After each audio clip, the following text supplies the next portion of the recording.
Welcome to Theater Tech Talks, AI, science, and biomedia in theater, a podcast produced by HowlRound Theater Commons, a free and open platform for theater makers worldwide. Tonight with us is Emma Bexell, who is the co-artistic director of Bombina Bombast, which is an award-winning performance arts company in which performance art and technology are deeply intertwined. With a base in Malmö, Sweden, the company has over the course of a decade transformed from a basement to running a company with a team of collaborators from their own studio that also houses a black box, counting over 60 original works for stage and screen. This is so fascinating and amazing. And I would just love to hear more about your story of how did you decide that you're going to work exclusively in new media and using technology and kind of stepping away for a lot of this part from live audience. How did this happen? Where did this come from? Absolutely. And thanks for having me here. It's amazing to talk to you now. Yeah. It's so funny because we actually met at APAP and we connected because we're we're in a similar category of technology performances. Exactly. So we started out as sort of theater people trying to make theater performances. We were in our early 20s and we're a bit tired of working in small basements or whatever we could get our hands on, and we would do plays for small audiences with no money at all. And at the time in Stockholm there was sort of a lot of independent theater groups working very separate from each other, and there was a lot of competition, and we had this naive idea that we should all just get together and do something super bombastic as a statement and to sort of showcase what all of us could do on sort of a bigger stage. So we formed the company, me and there were 4 others sort of in this group of people who were heading the project.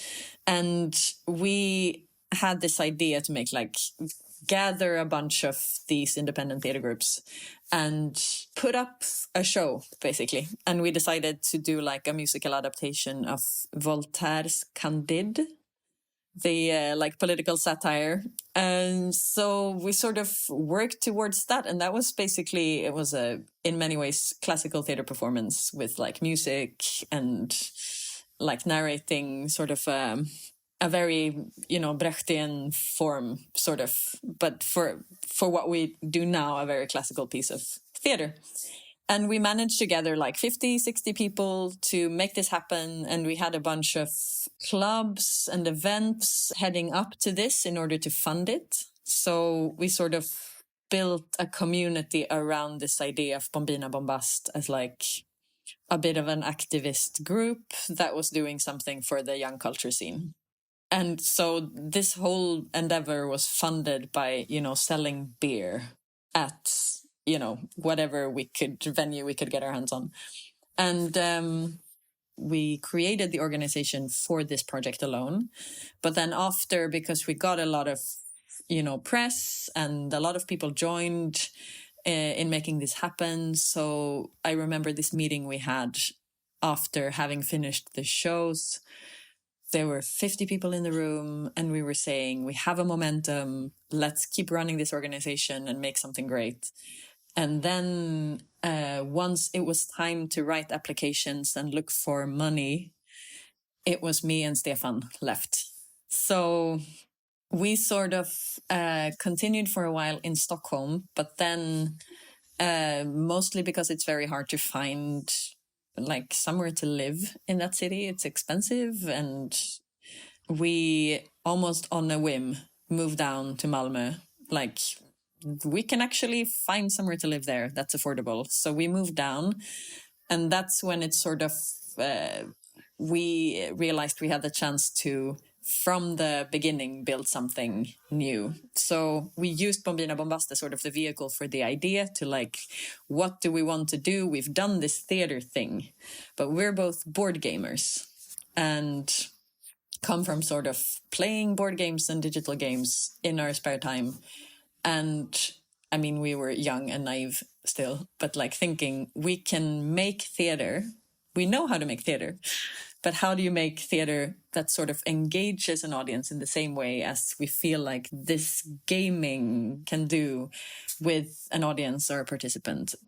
And with that idea, sort of how do we combine those dramaturgies and those tools to take that into a theater space? That's what we sort of had as a question when we moved down to Malmö. And we decided to sort of, let's try and build something from that idea. And, you know, in Sweden, we have all of this, you can actually apply and get a lot of funding from the government and from the city and from the region. And that's how we started sort of getting small amounts of funding and trying out these projects where we would work like a lot of site-specific work. We did like video and audio walks in the city, and we went to New York and saw Sleep No More. And like, wow, okay, this is also like other people are thinking about these kinds of different structures. And there's actually something here that also reflects on how we as humans sort of relate to other people in society today. We're sort of, it's sort of a gamified society. So that's why it sort of feels important to look into game structures also in art, to sort of reflect on that structure in a very political way. And that's something that we've been building on since. Yeah, so I mean, we've sort of traveled through formats and through ideas, but I think the core has always been like, how do we reflect on the agency we have as humans today in our art? I love that. What specifically speaks to me is when you said that we're a gamified society. What all do you mean by that? I mean, social media is sort of a very clear example of that. Like, we sort of accept the format, like the Facebook feed, where you can just scroll forever and ever. There's always something new. And if you interact, it gets better. And you can give out points, give out like, I like this thing you're doing, or like, I get like this dopamine kick out of posting something and getting feedback. And like, if you interact with it the way you're supposed to do, you get so much back that feels really good and makes you want to do more. That sort of creates this, I mean, I would say false sense of agency. Like, you think you're doing something that actually matters, but you're basically stuck in this very limited format that someone else is sort of controlling for you and making you make choices and making you watch all of these commercials in order to just continue getting that kick. Yeah. And I think, I mean, I'm also a consumer of that, and I also get stuck in the feed.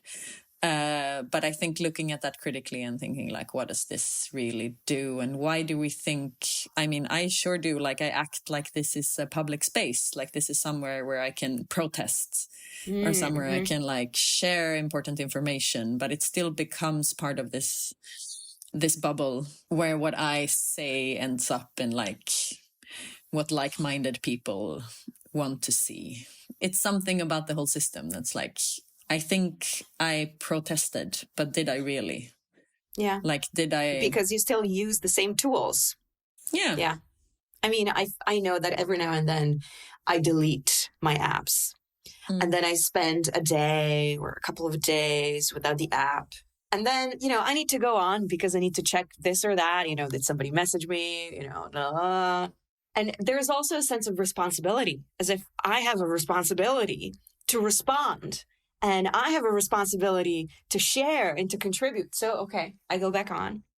And then right away, my body knows that this is not good for me. And for a while, I have this resistance. But there's this feeling, like I said, of responsibility and the need for contribution. But I think that ultimately, you know, the body knows that it's a trap, that it's a trick. And it's just sort of like, how can we disengage? How can you be a public persona or do something that's public facing and you're looking for, you know, active audiences and participants? How can you then not engage? It seems like it's impossible. It's now so ingrained in the structures of how we function that it's impossible not to be there and not to be a part of it. Exactly. And I think like, I mean, one thing is just opting out completely, but that becomes almost impossible. And I think that's very interesting to look at, like how it's also interesting to sort of fail to opt out. Yes, exactly. But I think that sort of live art and theater, what we know is like people meeting live in a space, like how to just get people to the theater. That becomes a very important thing. And I think that dynamic between like us being real people together live sharing a story in relation to how we sort of relate to each other on an everyday basis on like different messenger channel, WhatsApp, whatever you use. It's interesting. Yeah, and it feels urgent to meet in person, but it also feels urgent to sort of reflect on why we don't. It also feels very primal, and it feels there's something in the human psyche, right? We need a particular kind of connections, and weaving a story together with people changes the story. The observer changes the observed. And I feel like these massive emotions that, like are sometimes only experienced or stronger when experienced together are maybe the driver why, people meeting by the fire and telling stories, or people coming to the theater and being part and witnessing and reliving a particular story has been such a big part of our history, and why theater still persists. The thing that I first saw from your work and that kind of pulled me, and I can't stop thinking about it, is exactly about this. I saw It's Cold and There's No Music, where you have two players, and one of them has a motion capture suit and is projected for everybody to see in a particular environment, and the other one is completely analog, and there's no trace of them, like they don't exist. And it's like bothering me. I mean, it's such a good story and it's so visceral. Can you speak a little bit more about that? What did this come from? Yeah. This was from the idea. Yeah, we'd been playing around with the motion capture suit and like live projecting it so that we had a dancer on stage, and then you would see on a screen like this dancer as an avatar doing the same movement simultaneously. And this became like one type of relationship where you would see. And it's a kind of a crappy suit as well. Like this is not the highest, like the high-end motion capture. It sort of has this glitchy, I mean, I grow tired of it, this glitch thing. And then I'm pulled back into just thinking the glitch is so interesting. It's so, something happens when it doesn't really work. But anyway, this relationship between the dancer and the avatar. And then when we introduced another dancer, physical dancer in the space, it became even more, it looked sort of like two people trying to explain to this virtual being how to be a human. This was sort of the situation we built the whole piece on. And it's more of a sort of a choreographic piece. And it doesn't really have a story, but it's sort of about these two like physical, real human beings trying to make sense of this virtual being tracing them or tracing one of them. So it's sort of variations on this theme of like, what is my body and how do I meet you physically, and what like distance and proximity, and like explaining to the virtual what it's like to be human, the impossibility of that. And It's Cold and There's No Music is like, and it's a line from one of my favorite songs. It's a Tom Waits song, Hold On. It's a line from that. And the full, like it goes, it's so hard to dance that way when it's cold and there's no music. So we were like, but we keep dancing as humans, like we keep doing that, even when it's cold and there's no music. So yeah, that's sort of the feeling of the piece, is this like, we're so alone and it's so impossible to be human, but yet we are. Yeah. Yeah, that's the I piece. just like, there's like something about watching the action of live humans in front of you, and then also watching a screen representation. And sometimes, I don't know why, sometimes I like default to the screen, and then obviously inevitably I come back to humans, and then I totally tune out the other thing. But on just sort of like from, evolutionary standpoint and maybe, neuroscientific standpoint, I'm interested about what is it that, sometimes I just like opt in for the screen and that the screen has such a large pull. It's so present. Like it's really, we work a lot with projection and on stage. And it's something you have to relate to all the time because people like they're pulled towards the screen. There's probably like some psychological, biological explanation for that. Yeah, but it's must like, be. it's working very hard to get your attention. It's like, it's so present in a way that it feels more present than a physical body on stage. And that's something that you can use. I mean, it can really destroy something, but it can also be a potential. And in It's Cold and There's No Music, we worked with it as like a potential, like saying you keep coming back to watching the screen, but we're actually working really hard down here. Yes. As two physical beings, like just showing that that's what's happening and sort of a bit make fun of it, but also sort of like show the complexity of that. Yeah, let's talk about Slumberland for a second. That's a hybrid of documentary audio theater, game design, and immersive installation. The piece is performed remotely from anywhere in the world and live streamed to anywhere, utilizing motion capture technology on one end and Oculus VR headsets on the other. Tell us more about this. Also, I just like love the, the story of how you even got your hands on this, how you thematically approach this piece, which was like you read a newspaper article about a social worker who was really working with criminals, you say in your text, with excluded from society gang members who couldn't sleep, who were like facing a lot of insomnia. So I want to know all about it. And then also, how do you tour? Do you like send your VR headpiece or how does this work? Yeah, I'll try to tell you all about it. But like the idea, as you said, was like, one thing came from just the potential of actually having like audience in a virtual space together collectively. And we'd been working with this space that was like a night, a starry sky. And we were like thinking about how to actually have this as a place where we could get some rest and sleep. So that was one part of the idea that sort of came together with this article I read about this social worker who worked with, like, we have a lot of, like, Sweden struggles with, like, gang violence. And it's like the social worker was working in, like, a segregated area in Stockholm, I think. And he had a close relationship with a lot of kids who were in gangs. And they wrote to him, like, in the middle of the night, "Why can't I sleep?" And they were having all of these anxieties and feeling like paranoid, and I'm going to die tomorrow, or someone's going to shoot my mother because I'm in a gang, but it's the only thing I know. And they couldn't sleep. And I mean, that's sort of the hardcore version of it. Like, they were just up and texting the social worker on Instagram. But like, I got into just reading about how common it is with insomnia among the like youth today in Sweden, and also like around the world.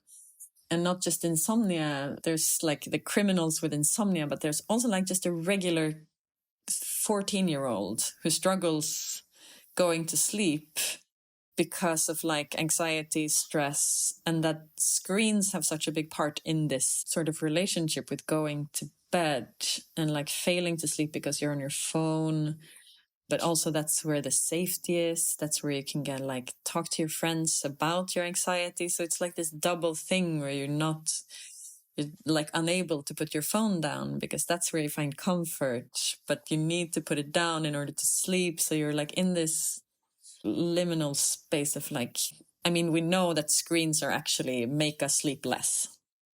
So we're sort of a sleep deprived society because we all spend like, I don't know, I've read studies about like we sleep an hour or 2 hours less than a couple of decades ago. And it's mostly because screens. And I mean, this has happened like just when we introduced electrical lights in societies. We started sleeping less because we actually could be up. So, I mean, it's not a new thing in that sense, but it's like something about also in like an attention economy like we live in, that there are actually companies who want us to like never put our phones down and always be consuming and always be, you know, there to answer any message instantly. And if we sleep, I mean, we're a bad consumer. We worked on this like in Slumberland with a double thing of like the virtual space can be a place for rest and sleep. But I also interviewed like mostly like late teens, interviewed them about their sleeping habits and like what keeps you up, what strategies do you have to go to sleep. And every single one had like stories about, you know, they stayed up because they were gamers and had friends in, you know, across the Atlantic. So they were like, yeah, I have to stay up in the middle of the night because that's when my friends are awake to play games. And I mean, I didn't have those kind of friends when I was in my teens. So it's like a new world to me. And they were also talking about like, oh, my mother always tells me to like put the phone down, go to sleep, but I can't. And then I'm on my phone for like 2 hours, just scrolling and scrolling and scrolling and scrolling. And that the screen keeps you from sleeping. And then Slumberland, where you actually as an audience put a screen in front of your face, like the VR headset is, you know, you strap a screen in front of your face. What's that strange thing? But that's how do we make that into a place for rest and reflection? So we built the performance in this Unity platform where we can have big audience of people. I mean, right now it's like designed for 20 people at a time.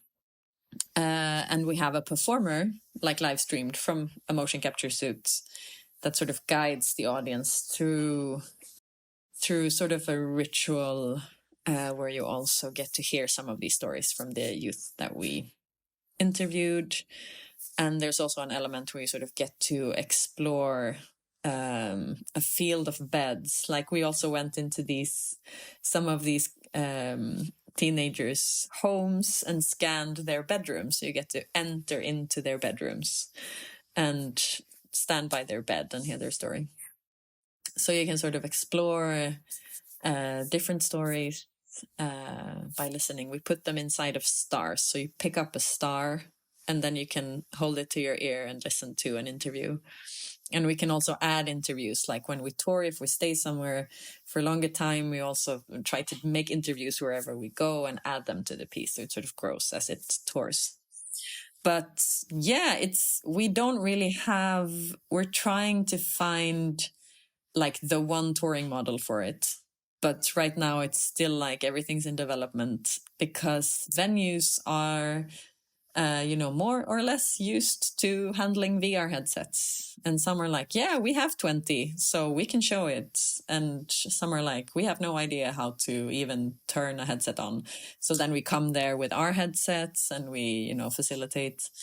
And we also have different versions. Like now in April, May, we'll be at Oregon State University showing it, and there we have the possibility to actually like make a whole installation. So it's like more of you enter a black box that's sort of a space that's relating to the virtual space, and you get the onboarding is a lot more sort of fleshed out. But we also have more of a gallery version that we can do more of a quick setup and show it.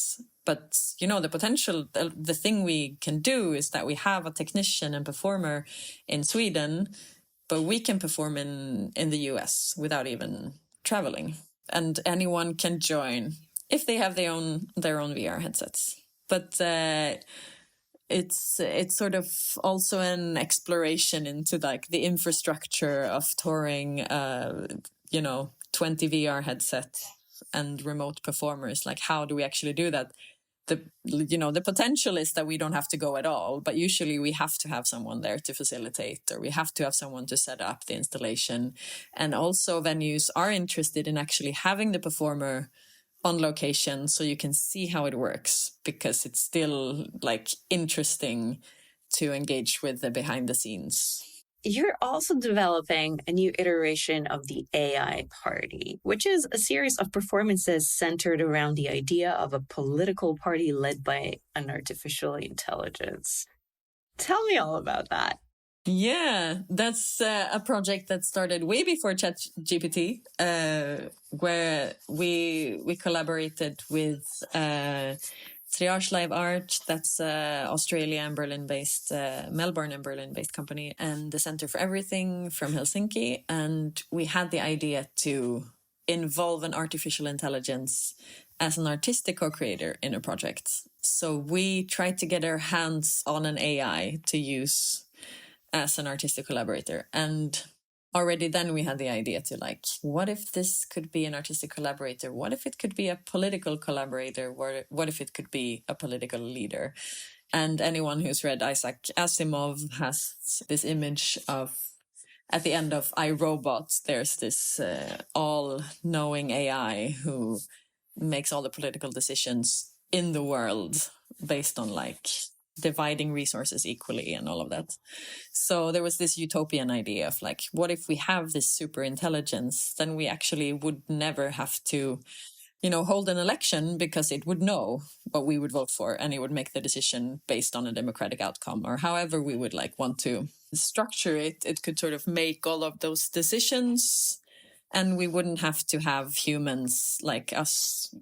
We failed at politics. Humans have not, we don't have a good track record of political leaders. So maybe this is the best solution. But then we were so interested in like having a real artificial intelligence. And back then, when we tried, we talked to researchers and programmers and they were like, but it's only like, there's nothing intelligent. It's a chatbot. Even the most advanced ones are like, they're advanced because they're fed a lot of information, but they're not very advanced. And it's about who programs it, what information do you feed it, and it's always going to be biased, and it's not going to be the perfect political leader. Like you're going to get at most someone who can like answer a complicated math problem. So we had actually this AI researcher who was like, it's much more interesting to me if you fake it and put a fake AI on stage and tell everyone that it's super smart and see what happens then. And we were like, but we want the real thing. And he was like, but I want the fiction. It's much more interesting.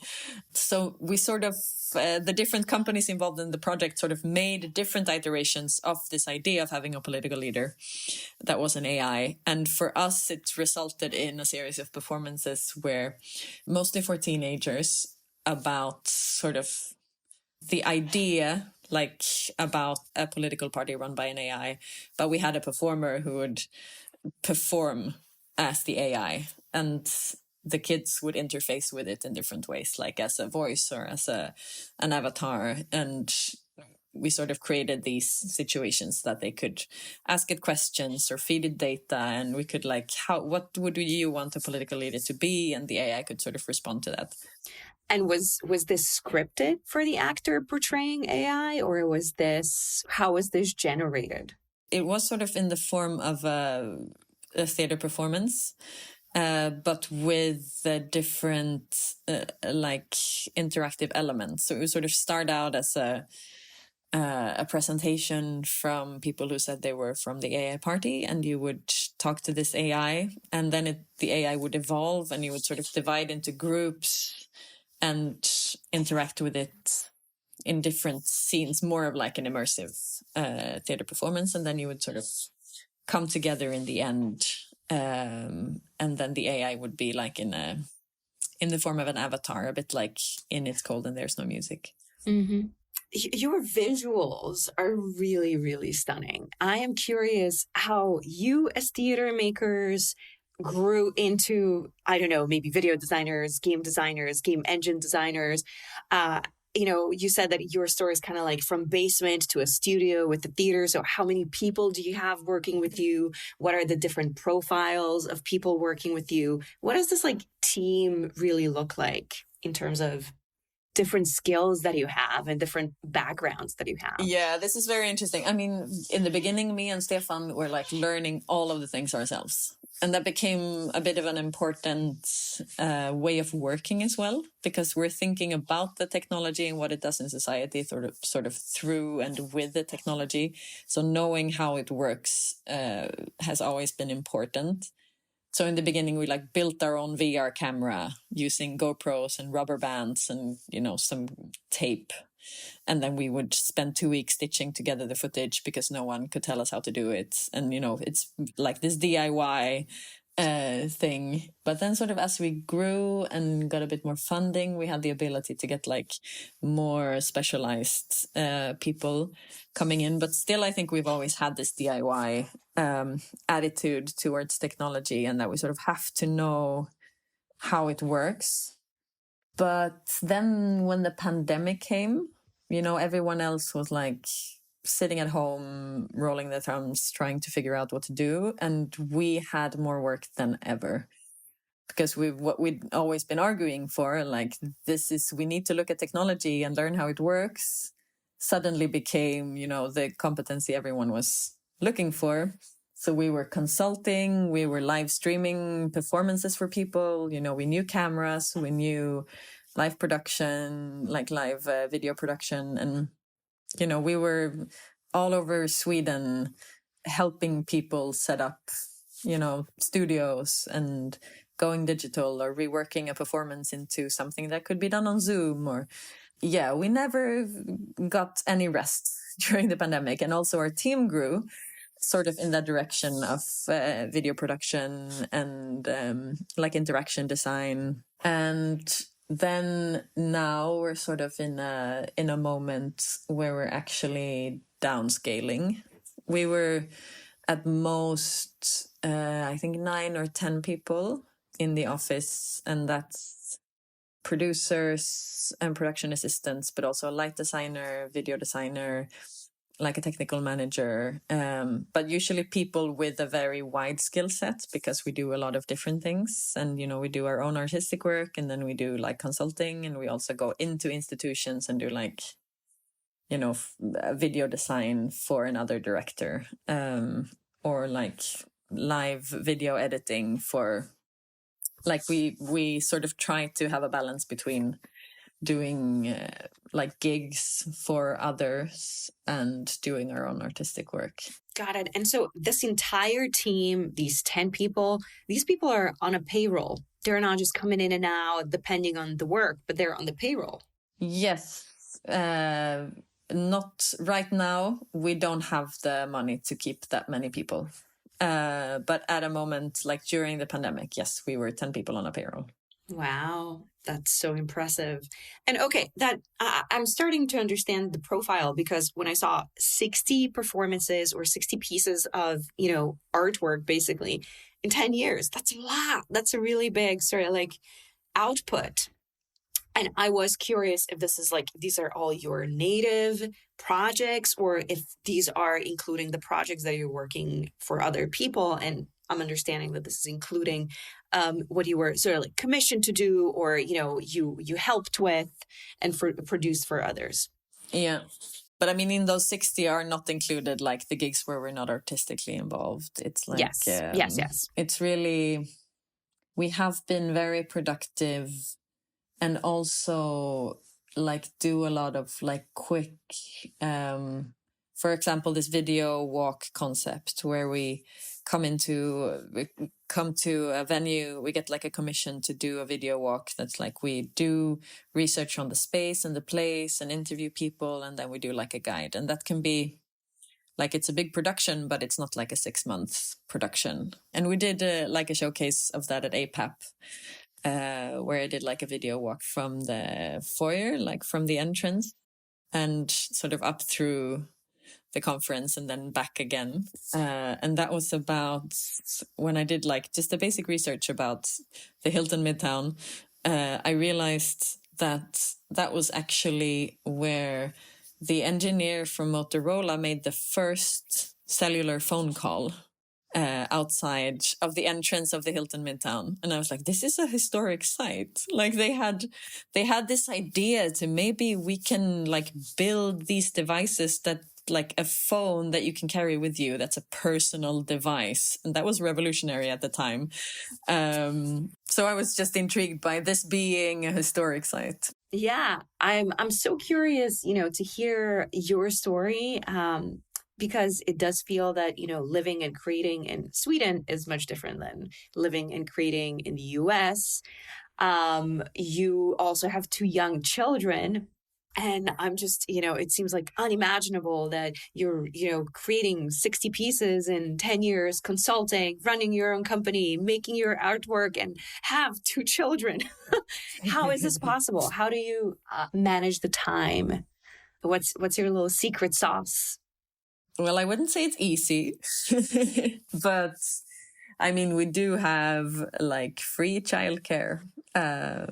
And can actually go to work, both of us, and have our kids with like in an amazing school where they take care of them and feed them good food and teach them things. So yeah, the kids are 5 and 2, and they've been also, I think, they've been along for the ride. We've sort of, they know the theater, they know that, we have a life that's not, a 9 to 5. Yeah, it's a lifestyle. It's like we've sort of chosen to make art, but also to sort of keep the art close to our lives. So it's sort of a struggle. It's very hard. It takes a lot of time, but the payback is that sort of you get to make art and show your children that you can actually work with something you're passionate about. And that's a gift. That's beautiful. That's beautiful. I love it so much. And maybe for the last question, how do you go about finding the places to tour? We try to be out there. Like going to APAP is not something a regular theater company from Sweden does. That's not a lot of people just venture out into the US market. It's a lot of work with visas, for example. But we go there and see, is this something for us? Do we meet peers? Is anyone interested? And I think we also, being like a cross-disciplinary company, like we do theater, but we do what could be categorized as new media or film, or performance, or games, when you're sort of this in-between... Chameleon. Yeah, chameleon, absolutely. Or an octopus, now that we know how brilliant they are. Yeah, I think it's more like an octopus. I think it feels more like an octopus because, you go somewhere where you don't know everything. So you sort of have to ask questions about like, how does it work here? But you also realize where you come from because it's not taken for granted. Like you realize what you take for granted. In a theater, I would take it for granted that like, well, there's a space for a performer to change into their stage clothes. Mm-hmm. And then you go to a film festival and that's not something you have. Mm-hmm. You don't have a dressing room because they show films. So you sort of have to do all of these negotiations. And I like that. That's when you can sort of challenge yourself, yeah. But also bring something new to an audience that maybe didn't expect it. I love it. Yeah, it's like this like fresh, open mind and a ever learning perspective, right? Yeah. Cool. Thank you. This was amazing. This was delightful. Thank you. This is the end of the first season. Oh my God. Congratulations. And thank you for doing this. Thank you for doing it with me. Yay. Amazing.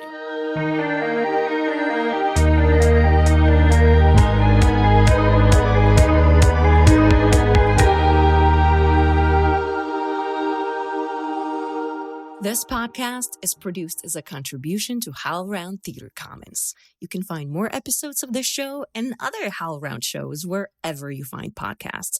If you love this podcast, I sure hope you did, post a rating and write a review on those platforms. This helps other people find us. If you're looking for more progressive and disruptive content, visit howlround.com.